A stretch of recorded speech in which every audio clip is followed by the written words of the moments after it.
Banyaknya hoax soal vaksin COVID-19 merupakan ancaman bagi proses vaksinasi. Padahal vaksinasi merupakan kunci masyarakat Indonesia keluar dari situasi pandemi. Menkominfo Johnny G. Plate menjamin semua perkembangan informasi soal vaksin COVID-19 akan disampaikan secara akurat, kredibel, dan proaktif, alias mencegah hoax yang beredar.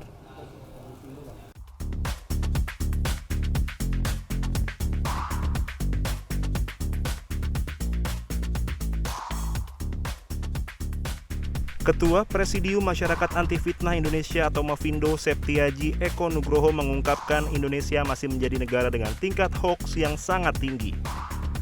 Selain itu, Indonesia juga mendapat ranking 5 dunia untuk penyebaran rumor, stigma, dan teori konspirasi COVID-19.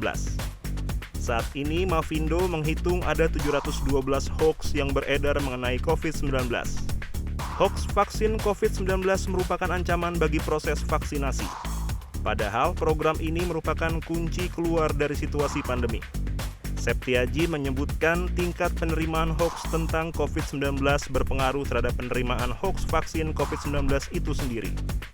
Saat ini masih ada 17% masyarakat Indonesia yang tidak percaya dengan COVID-19. Jadi kalau kita lihat Indonesia ini sangat banyak sekali hoax terkait dengan COVID-19 dan juga sejak Juli 2020 kami mencatat kenaikan jumlah hoax terkait dengan topik vaksin COVID-19. Sementara Sekretaris Eksekutif Indonesia Technical Advisory Group on Immunization atau ITAGI Indonesia Julita Sari Sundoro mengatakan, terjadinya penolakan vaksin di tengah masyarakat disebabkan isu-isu yang salah. Julita Sari menambahkan seiring lahirnya vaksin pada abad ke-19 lahir gerakan anti-vaksinasi yang vokal menyuarakan bahaya vaksinasi.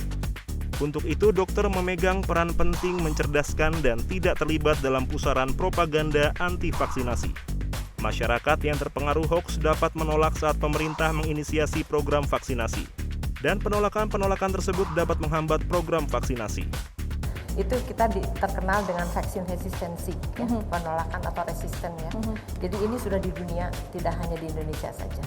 Kemudian vaksin resistensi ini adalah merupakan masalah yang kompleks dan spesifik ya. Jadi bervariasi tergantung waktu, tergantung lokasi, tergantung jenis vaksinnya dan siapa pembuat dan penebar hoax ya. Sementara Menteri Komunikasi dan Informatika atau Menkominfo Johnny G. Plate mengatakan pihaknya menjamin semua perkembangan informasi soal vaksin COVID-19 akan disampaikan secara akurat, kredibel, dan proaktif, alias mencegah hoax yang beredar. Sebagai wujud komitmen tersebut, Media Center KPC PEN yang bekerjasama dengan Forum Merdeka Barat 9, FMB 9, Kementerian Kominfo, turut hadir sebagai salah satu platform yang memberikan informasi terkait penanganan COVID-19, vaksin dan vaksinasi COVID-19, serta pemulihan ekonomi nasional.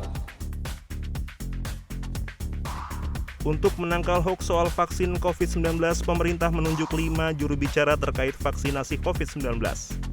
Ini merupakan bagian strategi komunikasi publik agar dapat tersampaikan ke masyarakat secara terpadu dan cepat.